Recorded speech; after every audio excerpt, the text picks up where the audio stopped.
하다 보면 이제 현실적으로 파생되는 업무들이 좀 있기 마련이거든요. 그래서 그럼 파생되는 업무로 또 뭐가 더 있느냐? 하나 더 말씀드릴게요. 기획 업무가 또 필요합니다. 기획. 사실 마케터하고 기획자는 별개잖아요.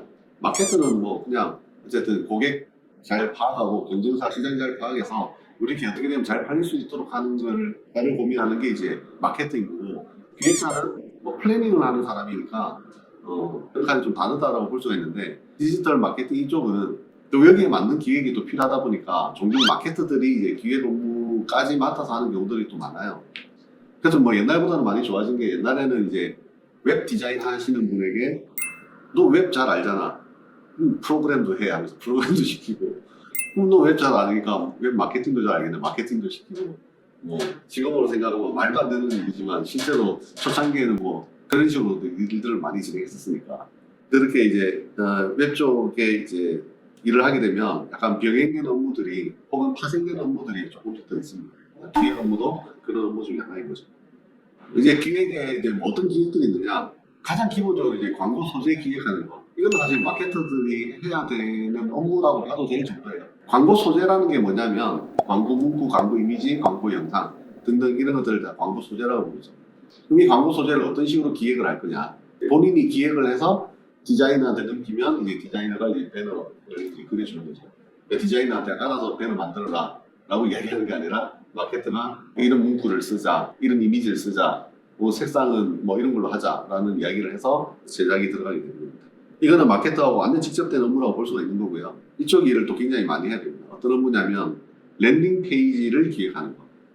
그 랜딩 페이지에서 이제 랜딩이라는 뜻이 상륙이라는 뜻인데, 이제 웹에서 랜딩 페이지라는 표현을 쓰는 거는 광고를 클릭했을 때 처음 열리는 광고주 페이지, 여기를 랜딩 페이지라고 부르거든요. 그래서 이 사람들은 이제 광고를 클릭해서 처음 도달한 페이지가 이제 랜딩 페이지니까, 랜딩 페이지를 보고서 흥미가 생기면 더 들여다볼 것이고, 흥미가 안 생기면 그냥 바로 나가버릴 거잖아요. 그러니까 랜딩 페이지에 얼마나 고객한테 흥미로움을 줄 수 있는 내용을 담느냐가 굉장히 중요하겠죠. 광고 성과에 큰 영향을 미치게 될 겁니다. 그래서 이제 랜딩 페이지를 이제 잘 만들어야 되는데, 이 랜딩 페이지를 만드는 게 이제 또 기존의 광고 대행사가 만든 게 아니잖아요. 광고주가 만들었을 거 아니에요. 만들어 놓은 걸 그대로 썼겠죠. 근데 광고주가 만약에 이제 이런 논리에 대해서 잘 이해를 못 하고 있으면 그냥 우리 상품 좋아요, 사세요, 끝. 이렇게 하고 말 거잖아요. 이렇게 하고 말 가능성이 있잖아요, 그죠? 왜냐하면 바쁘니까. 광고주는 되게 바빠요. 상품 소싱도 해야 되죠.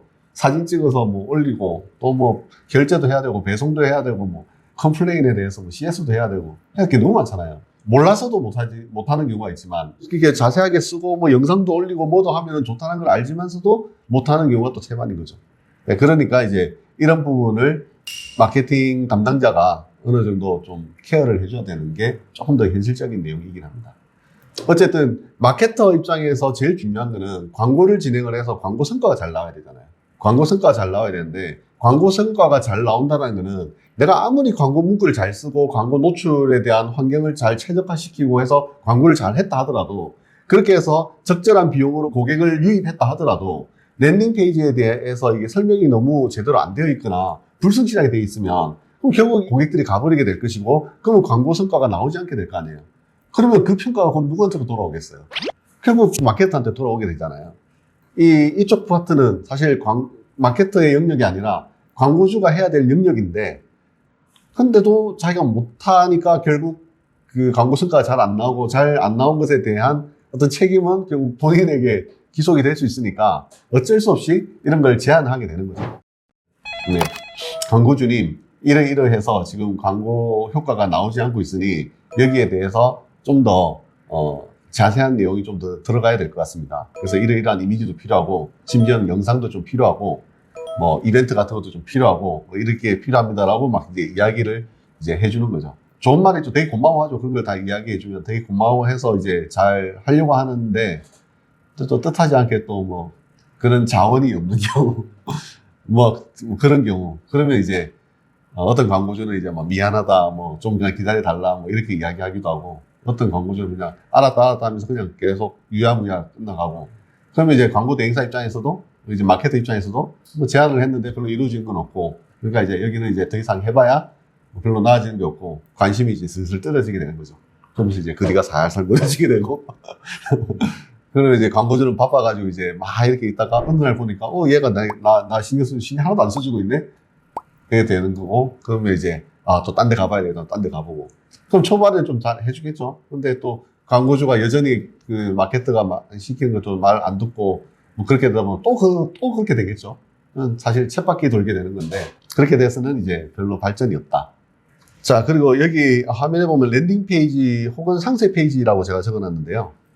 이 상세 페이지라는 표현을 적은 이유는 뭐냐면 랜딩 페이지로 메인 페이지를 랜딩 페이지로 걸 수도 있어요. 실제로 그렇게 거는 데들도 많고요. 근데 어떤 데들은 또 상세 페이지를 랜딩 페이지로 거는 데들이 많아요. 저는 상세 페이지를 얼마나 잘 꾸미느냐에 따라서 실제 이제 결제율이 달라지는 경우가 많다. 다음에 이제 콘텐츠를 기획해야 되는 경우도 많다. 이게 이제 상세 페이지 기획하고 좀 관련된 교집합이 좀 있는 내용인데 이 콘텐츠라는 표현이 되게 좀 모호하죠. 모호하고 좀 범위가 좀 넓어요. 예를 들어 영상 콘텐츠도 콘텐츠인 거고 상세 페이지에 있는 뭐 어떤 제품에 대한 스토리 같은 거 그것도 콘텐츠고 그죠? 콘텐츠란 말이 되게 표현이 넓어요. 혹시 와디즈 이용해 본 적 있어요? 이용해 본 적 없어요. 이용은 아니고 어떤 건지는 알아요? 와디즈? 뭔지 모르겠습니다. 그러구나. 와디즈라는 데를 들어가 보면 어떤 특정 상품에 대해서 펀딩을 조성하는 건데 사람들에게 이제 펀딩을 받으려고 하는 것이다 보니까 상품에 대한 스토리 같은 걸 굉장히 잘 적어놔요. 상품에 대한 사진, 스토리 이런 것들 굉장히 자세히 잘 적어놓거든요. 그러니까 이런 것들이 하나의 콘텐츠인 거죠. 하나의 콘텐츠. 그런 것들이 그 상세 페이지에 잘 표현이 되어 있으면 아무래도 구매율이 높아지게 됩니다. 그리고 뭐 이제 그걸 또 영상으로 표현해야 될 때도 있으니까 그럴 때 이제 영상 콘텐츠가 될 테고 그래서 콘텐츠가 어떠느냐에 따라서 구매율이 굉장히 많이 달라지게 되는데 기본적으로 이런 생각을 해야 돼요. 디지털 마케팅에서 가장 중요한 마케팅이 뭐냐라고 이렇게 단적으로 이야기를 한다면 그러면 콘텐츠 마케팅이다라고 이야기를 해도 과언이 아니에요. 왜냐하면 기본적으로 인터넷이라고 하는 거는 정보의 바다라고 우리가 표현하잖아요. 그래서 우리가 그 오프라인에서 상품을 구매를 하지 않고 온라인에서 구매를 하는 이유가 뭐가 있겠어요? 직접 안 가도 다 볼 수 있습니다. 온라인에서 구매를 하는 이유는 기본적으로 일단 편리하기 때문이죠. 굳이 안 가고 그냥 간단하게 몇 번 검색해서 몇 번 클릭만 하면 되니까. 그래서 이제 그 편리하기 때문에 우리가 온라인을 하게 되는데 그 편리하지만서도 불안한 건 있죠. 직접 눈으로 못 보니까 이 상품에 대해서 우리가 신뢰를 할 수가 없단 말이에요. 그래서 신뢰를 해야 되기 때문에 그 상품에 대해서 굉장히 자세한 내용을 보고 싶은 거죠. 기본적으로. 그래서 이제 그런 콘텐츠가 굉장히 중요한 거고 또 한편으로는 우리가 인터넷에서 상품을 구매하려고 하는 이유 자체가 편리함도 있지만 때로는 이제 정보 습득을 기반으로 해서 구매를 하겠다. 그러니까 정보를 충분히 파악을 하고 난 다음에 구매 결정을 하겠다. 예를 들어서 내가 뭐 병원에 성형외과를 가는데 그냥 눈에 보이는데 아무 때나 가는 게 아니라 어느 병원이 얼만큼 좋은지 충분히 정보를 습득하고 난 다음에 가겠다. 이런 의지가 있는 거잖아요. 맛집을 가는 것도 마찬가지고 뭐 내가 어떤 상품을 하나 구매한다 하더라도 나한테 맞는 상품이 어떤 건가 내가 무조건 싼 걸 구매하겠다는 것도 아니에요. 예를 들어 내가 이런 책상을 구매한다라고 하면 내가 지금 이 상황에서 필요한 거는 이런 건데 그러면은 이거를 단순하게 가격만 보고 판단할 수도 없고 내 상황에 맞는 상품을 이제 구매를 해야 되는 거잖아요. 그럼 내 상황에 맞는 이라는 것이 그나마 이제 오프라인 매장에 가면 점원에게 내가 내 상황을 설명할 수도 있고 점원이 그거에 대해서 설명을 해줄 수도 있잖아요. 그래서 이제 그거를 듣고 뭐 비록 이제 상술에 당하는 것일 수도 있겠지만 그걸 듣고 구매를 결정할 수가 있는데 인터넷에서는 단순하게 상품만 딱 나와 있으면 얘가 나한테 지금 맞는 건지 아닌 건지 내가 판단하기가 너무 힘들잖아요. 그러므로 이제 콘텐츠가 어떠한 상황의 고객에게 적합한 상품이다라는 것이 충분히 설명이 되어 있으면 이제 구매 결정을 할 수가 있게 되는 거죠. 디지털 마케팅에서 가장 중요한 것, 디지털 사업에서 가장 중요한 것은 기본적으로 이제 콘텐츠다라고 해도 그게 과언이 아닙니다. 결국 콘텐츠에 투자한 만큼 매출이 발생한다. 자, 그래서 이런 콘텐츠 기획이 좀 많이 필요하고요. 근데 이런 마인드를 그 사업자들이 안 가지고 있는 경우가 되게 많아요. 많기 때문에 일단 기본적으로 마케터가 먼저 이해를 해야 되고 그 이해한 내용을 바탕으로 광고주에게 제안을 해야 된다. 그 다음에 이제 여기 뭐 제가 이런 키워드 써놨는데 좋은 마케터의 요건이 뭐냐? 좋은 마케터는 결국 광고 성과 높여주는 마케터잖아요. 예. 광고주의 매출을 높여주는 마케터가 이제 좋은 마케터인 거죠. 매출을 높여주기 위해서 해야 되는 일들이 뭐가 있나? 광고 채널만 잘 관리하면 되나? 그것만은 안 되고, 고객이 도착했을 때 광고주 웹사이트가 어떻게 개선되어야지 좋은지, 거기에 대해서 충분하게 설명을 해줄 수 있어야 충분한 광고 성과가 나올 수가 있게 되는 거죠. 좋은 마케터가 되기 위해서는 광고 관리만 잘해서 되는 게 아니라 기획 역량도 기본적으로 좀 갖추고 있어야 좋은 마케터가 될 수 있다. 뭐 그런 부분을 말씀드리고 싶었습니다. 자, 그 다음 이제 또 기획이라는 이런 업무를 실질적으로 이제 하게 될 것 같죠? 그 다음에 이거 말고 또 어떤 일들을 또 할 것이냐?